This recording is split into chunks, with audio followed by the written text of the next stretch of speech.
Kembali lagi berjumpa dengan Langit Biru 01. Tentunya kali ini kita akan mengulas kembali film aksi yang kece badai. Film dengan judul Sultan. Film ini dibintangi Karti. Film yang sangat menghibur untuk dinikmati dan sangat menyayat hati. Sebelum kita mulai, mari kita support channel ini dengan cara like, subscribe, dan share. Dan tanpa basa-basi lagi, atur posisi dan siapkan amunisi, langsung saja kita ulas.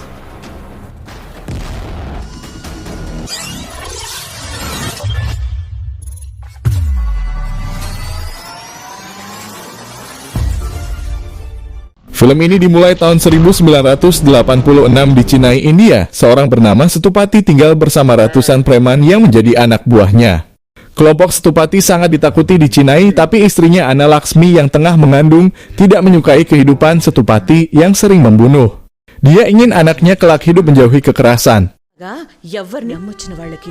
Pada malamnya, musuh Setupati datang menyerang. Rumah akan dibakar. Saat itu pula istri Setupati kesakitan karena akan melahirkan. Setupati dan anak buahnya berhasil mengalahkan para penyerang. Istrinya juga sudah melahirkan seorang bayi laki-laki. Sayangnya istri Setupati meninggal. Istri tercinta yang suka marah itu kini sudah tidak ada. Bayi laki-laki Setupati kemudian dipanggil Sultan oleh salah seorang preman senior Mansur. Nama Sultan yang sebenarnya adalah Vikram, tapi selalu dipanggil Sultan. Dia diasuh dan dibesarkan oleh ratusan preman karena ibunya tidak ada. Sultan diajari segala hal termasuk bertarung. Namun Sultan diminta untuk menjauhi kekerasan sesuai amanah almarhumah ibunya. Kini tahun 2021, kepala desa dari Kanimanur, wilayah Salim datang mencari Setupati. Mereka siap membayar Setupati asalkan orang yang bernama Jaya Selan dibunuh. Jaya Selan adalah preman bengis yang menjadi antek-antek perusahaan. Sudah bertahun-tahun dia melarang pertanian dikembangkan karena akan dijadikan sebagai lokasi penambangan besi. Para petani yang berani menggarap lahannya disiksa dan dibunuh. Lahan petani juga dibakar agar menjadi tandus. Sudah banyak petani yang tidak tahan dan memilih meninggalkan desa. Mendengar cerita itu, Setupati berjanji akan membunuh Jaya Selan. Tapi dia menolak mengambil upah dari para petani yang sedang menderita. Sebagai imbalannya cukup diberikan segenggam padi dari desa itu saja. Setupati mau membantu para petani karena ingin menebus dosa-dosanya selama ini. Anak Setupati Sultan diperankan oleh Karti sudah dewasa. Sahabat Langit Biru sudah kenal Karti pastinya. Hehehe. Sultan kembali ke rumah setelah 2 tahun bekerja di Mumbai sebagai ahli robotik. Dia pulang bersama temannya dan ajudan pribadinya. Sultan diberikan pendidikan tinggi dan dijauhkan dari dunia kekerasan. Dia bahkan membenci kekerasan. Sultan disambut euforia bahagia oleh para preman yang telah membesarkannya itu. Dalam waktu dekat dia akan pergi ke Jepang, kemudian membangun perusahaan robotik sendiri. Tiba-tiba beberapa orang pengantar pizza membawa senjata dan menembak Setupati. Anak buah Setupati juga terluka, sedangkan penyerang berhasil kabur. Preman yang terluka dibawa ke rumah sakit. Seorang ibu yang anaknya terluka menangis di hadapan Sultan. Anaknya hidup penuh kekerasan bersama Setupati. Sementara Sultan sendiri selama ini dijauhkan dari kekerasan. Keselamatan Sultan sangat penting bagi Setupati, tapi keselamatan anak orang lain tidak dipedulikannya. Ibu itu menangis terisak. Sultan terenyuh sedih mendengarnya. Sultan sendiri sangat marah kepada ayahnya. Dia juga ingin pergi meninggalkan rumah yang masih saja ada pertemuan darah. Apalagi ucapan seorang ibu di rumah sakit yang mengutuk ayahnya, Sultan menjadi tidak betah di rumahnya. Dia meminta ayahnya yang sudah terkenal tembakan untuk berhenti melakukan kekerasan. Para preman juga harus dipulangkan. Tapi ayahnya tidak mau. Para preman yang ada di rumahnya sudah dianggap keluarga, tidak mungkin mereka diminta pergi. Setupati tidak melarang jika Sultan ingin pergi dari rumah, tapi satu permintaannya sebagai ayah. Suatu saat nanti harus pulang dan jika para preman itu menghadapi masalah, Sultan harus berdiri di samping mereka. Keesokan harinya Sultan dibangunkan tidur oleh Mansur. Dengan wajah sedih, ternyata ayah Sultan sudah tak bernyawa. Obrolan semalam adalah yang terakhir. Semua orang berduka, terutama Sultan. Informasi dari pengacara keluarga para penyerang yang berpura-pura sebagai pengantar pizza sebelumnya ternyata polisi. Mereka ditugaskan oleh Komisaris baru Mani Chaffel L. Setupati memang menjadi target utama. Komisaris Mani Chaffel memang ingin wilayahnya tidak ada preman dan seluruh anak buah Setupati juga harus dibinasakan. Sultan menemui komisaris polisi, dia meminta kesempatan agar diberikan waktu untuk mengubah para preman menjadi orang baik. Sultan yakin mampu mengubah watak mereka. Komisaris menyetujui namun diberikan waktu selama 6 bulan saja. Dan selama itu, tidak boleh ada kekerasan yang dilakukan. Apabila masih terjadi, semua preman akan dibunuh. Baru 3 hari Setupati mati. Para petani yang sebelumnya meminta bantuan menelpon. Karena kondisi di desa semakin mengkhawatirkan, banyak petani mati akibat ulah Jaya Selan. Mansur yang menggantikan posisi Setupati kemudian memerintahkan 20 preman untuk pergi ke desa. Tapi, Kasih yang memiliki ambisi menjadi pemimpin menentang.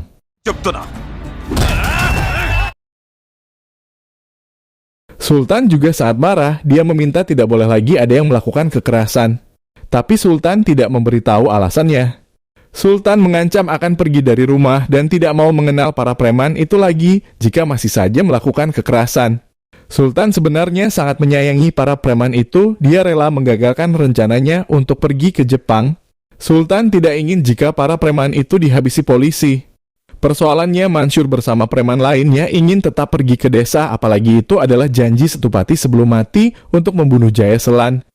Mansur memutuskan untuk tetap membunuh Jaya Selan secara diam-diam, tapi sayang tertangkap basah saat akan pergi. Salah seorang preman Otalori beralasan dan akan pergi ke desa Kanimanur untuk melihat calon istrinya. Sultan tentu saja tidak percaya dengan alasan itu. Tapi dia menemukan ide untuk membuat para preman meninggalkan Cinai sementara waktu, sehingga terhindar dari operasi kepolisian. Sultan kemudian meminta semua preman ikut ke desa. Setelah tiba di desa, Mansur bersama kepala desa mengatur agar Sultan tidak tahu tujuan utama membunuh Jaya Selan. Anak kepala desa Rukmani dijadikan sebagai calon istri Otalori. Rukmani ini diperankan oleh Rasmika Mandanam. Sultan justru terpesona dengan kecantikan Rukmani yang sangat cantik, wajahnya ayu meneduhkan. Secara keseluruhan, Rukmani gadis menawan mempesona. Otalori juga terpukau dengan kecantikan Rukmani. Tapi dia menolak Rukmani karena semuanya memang hanya settingan. Sultan yang tidak tahu apa-apa begitu bahagia karena Otalori menolak gadis yang telah memicu hatinya itu. Kini justru Sultan yang menyatakan cinta, dia siap menikahi Rukmani. Semua orang menjadi kaget, lamaran itu ditolak mentah-mentah Rukmani.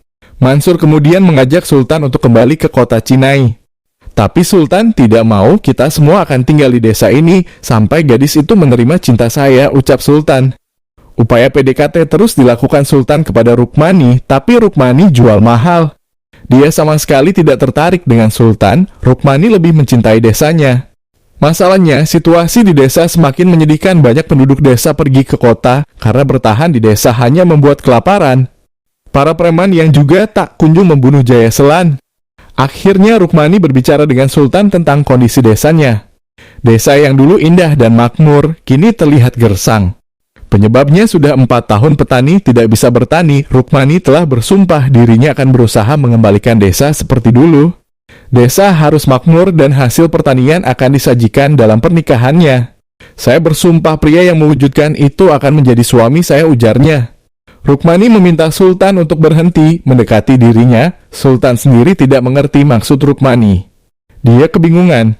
Salah seorang pegawai pemerintah datang menyampaikan informasi bahwa 6 bulan lagi sawah-sawah itu akan dijadikan lokasi penambangan. Apabila tidak ingin itu terjadi, pertanian harus dihidupkan lagi. Sultan semakin bingung dengan apa yang terjadi. Penduduk juga menyalahkan dirinya yang dianggap sebagai penghalang. Penduduk ingin Jaya Selan secepatnya dibunuh. Suatu hari Mansur dan anak buahnya memiliki momentum untuk membunuh Jaya Selan di pasar. Tapi masalahnya lagi-lagi Sultan menjadi penghalang. Jaya Selan hampir ditebas, tapi Sultan menggagalkannya. Sultan tidak ada niat menyelamatkan penjahat, dia hanya ingin para preman tidak melakukan kekerasan. Sultan menjadi marah melihat peristiwa di pasar, dia meminta semua orang untuk pergi dari desa. Mansur berusaha menjelaskan bahwa apa yang dilakukan saat ini untuk memenuhi janji almarhum ayahnya Setupati. Tapi Sultan tidak peduli, selama saya masih hidup tidak ada yang boleh melakukan kekerasan, tegasnya. Saat itu beberapa warga datang menangis kepada Sultan. Jaya Selan menyiksa penduduk, anak kecil, kaum wanita, hingga orang tua dipukul dan ditendang. Termasuk kepala desa dan anaknya Rukmani. Jaya Selan penasaran siapa orang yang menyewa preman. untuk membunuhnya. Warga memohon kepada Sultan agar bertindak. Desa harus diselamatkan, sudah banyak orang yang mati. Mansur kemudian meminta izin kepada Sultan, dia akan membunuh Jaya Selan. Setelah itu Mansur bersama seluruh preman akan taat dan patuh terhadap perintah Sultan. Kali ini saja Sultan, sekali ini saja, ujar Mansur memohon. Sultan sebenarnya dilema, tapi dia sudah berjanji kepada komisaris polisi bahwa para preman yang telah membesarkannya itu tidak akan melakukan kekerasan lagi. Sultan akhirnya tidak mengizinkan siapapun bertindak. Menurut Sultan, masalah tidak harus diselesaikan dengan cara kekerasan, Sultan sendiri yang akan berbicara dengan Jaya Selan. Padahal Mansur dan para preman sangat khawatir dengan keselamatan Sultan. Sultan kemudian datang bersama ajudannya. Di sepanjang jalan dia melihat derita penduduk, ada pula orang tua yang diikat dan dicambuk. Jaya Selan tidak memperdulikan kedatangan Sultan, dia meminta Sultan pergi. Situasi saat ini benar-benar membuat Sultan dilema, sementara Jaya Selan terus saja melakukan penyiksaan. Tapi Sultan tidak suka kekerasan. Dia melangkah untuk pergi. Mansur dan para preman sudah tiba. Mereka tidak tahan lagi, Jaya Selan harus dibunuh. Mereka langsung berlari untuk menyerang Jaya Selan. Sultan yang melihat itu lagi-lagi tidak membiarkan para preman untuk melakukan kekerasan, tapi kali ini dia yang siap melakukan apapun termasuk melawan Jaya Selan. Dalam satu gerakan, Jaya Selan dengan sangat mudah dilumpuhkan oleh Sultan. Mansur dan seluruh anak buahnya diminta mundur, Sultan tetap melarang mereka terlibat kekerasan. Anak buah Jaya Selan dibabat habis, mereka diremas, dihancurkan. Sultan benar-benar menunjukkan sisi yang berbeda. Orang yang tidak pernah melakukan kekerasan ketika bertarung begitu sangat kuat, ganas, galak, dan memukau. Kini giliran Jaya Selan yang disiksa hingga pingsan, terluka parah. Para penduduk sangat bahagia, tidak terkecuali Rukmani, apalagi Mansur dan anak buahnya bangga melihat Sultan. Sultan dilihat seperti dewa penyelamat oleh penduduk. Mereka merayakan kebahagiaan yang setelah bertahun-tahun sangat dinantikan. Di tengah kebahagiaan, pengacara keluarga menelpon Sultan. Pengacara menginformasikan jika polisi melakukan operasi di Cinai, semua preman akan dibunuh. Pengacara menyarankan agar jangan ada yang kembali ke Cinai terlebih dahulu. Masalahnya pekerjaan di desa sudah selesai, Jaya Selan terluka parah dan tidak akan bisa berbuat apa-apa lagi. Mansur bersama seluruh preman juga sudah bersiap untuk kembali ke Cinai. Sultan memiliki ide untuk tetap mengajak para preman tinggal di desa, yaitu menjadikan mereka sebagai petani. Sultan merahasiakan masalah sebenarnya bahwa keputusan itu diambil untuk menyelamatkan para preman. Sultan menantang siapa saja yang tidak setuju untuk bertarung, mau tidak mau akhirnya mereka terpaksa mengikuti perintah Sultan. Karena tidak mungkin akan bertarung melawan Sultan. Hari-hari para preman kini diisi dengan bertani, tidak mudah bagi mereka untuk bertani. Berbeda halnya jika membunuh, mereka sangat berbakat. Berkali-kali mereka memohon agar kembali ke kota, tapi itu membuat Sultan marah. Di tempat lain, Jaya Selan yang terbaring sakit tak berdaya dijenguk seorang pengusaha besar, sebut saja namanya Ravanam. Ravanam juga datang langsung ke desa mengajak Sultan kerjasama, tapi ditolak. Sultan mengusirnya pergi, malah sekelompok preman disewa untuk membunuh Sultan. Tapi Sultan bukan orang lemah, masalahnya jika pasukannya bangun dari tidur, kelompok yang menyerang bisa-bisa dibunuh. Sultan tidak ingin pasukannya melakukan kekerasan lagi, sehingga dia sendiri yang mengalahkan para penyerang secara diam-diam. Pertarungan tanpa suara pun terjadi, Sultan babat habis mereka, semua hingga kabur. Pertarungan itu tanpa mengganggu tidur pasukannya. Keesokan harinya Michael terlihat memukul seorang pemuda secara bengis. Sultan sangat marah pada Michael, preman itu hanya bisa diam. Pada malam harinya, ternyata Michael tidak bersalah, dia yang justru menyelamatkan kehormatan seorang gadis dari gangguan pemuda. Sultan kemudian meminta maaf, tapi kasih memprovokasi Michael sehingga Michael mulai membenci Sultan. Kerja keras para preman rela bertani tidak sia-sia, meski dilakukan dengan terpaksa padi yang ditanam mulai tumbuh. Desa sudah terlihat lebih hijau, Rukmani kini menjadi kagum dengan Sultan, bukan hanya benih padi yang telah tumbuh, benih cinta di dadanya juga sudah tumbuh. Rukmani bahkan mengaku siap menikah dengan Sultan, tapi syaratnya dia akan tetap tinggal di desa. Dia tidak akan pergi kemana-mana. Sultan tidak berpikir dua kali untuk setuju, proyek penambangan senilai 10.000 clore kini terancam batal. Silakan buat desa itu menjadi tandus jika ingin melanjutkan proyek. Saran Menteri Pertambangan India Amit Raj kepada pengusaha jahat Ravanam. Sultan bisa bernapas lega, dia kemudian mengajak Mansur pergi ke kota mengurus sertifikat lahan. Sultan telah membeli lahan pertanian untuk masing-masing preman akan diberikan 2 hektar. Aset rumah dan tabungan Sultan habis untuk membiayai itu. Saya melakukan ini agar saudara-saudara kita tidak terlibat kekerasan lagi, tidak ada lagi yang akan menyebut mereka preman, ucap Sultan kepada Mansur. Saat perjalanan pulang, Sultan diserang lagi. Hampir saja Sultan terkena tusukan. Mansur mengorbankan nyawanya demi menyelamatkan Sultan. Mansur mati. Semua orang berduka atas kematian Mansur. Ravanam harus bertanggung jawab atas kematian itu. Watak keras terpendam pada jiwa pada preman bangkit lagi. Mereka ingin membunuh Ravanam untuk balas dendam. Sultan melarang keras, kasih memprovokasi para preman. Bahkan Michael kini mulai angkat bicara, dia berani menantang Sultan untuk bertarung. Siapapun yang kalah harus mengikuti keputusan pemenang. Sedih hati Sultan mendengarnya, dia harus bertarung dengan orang yang telah membesarkannya. Michael banyak berjasa dalam hidup Sultan. Sejak dirinya masih kecil, Sultan membiarkan dirinya dipukul. Ia terlihat akan kalah.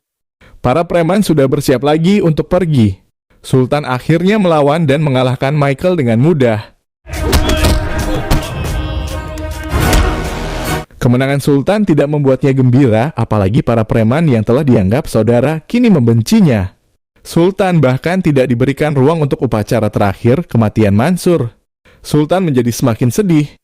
Para preman juga memutuskan pergi ke kota meninggalkan desa. Hancur hati Sultan, lemah, letih lesu.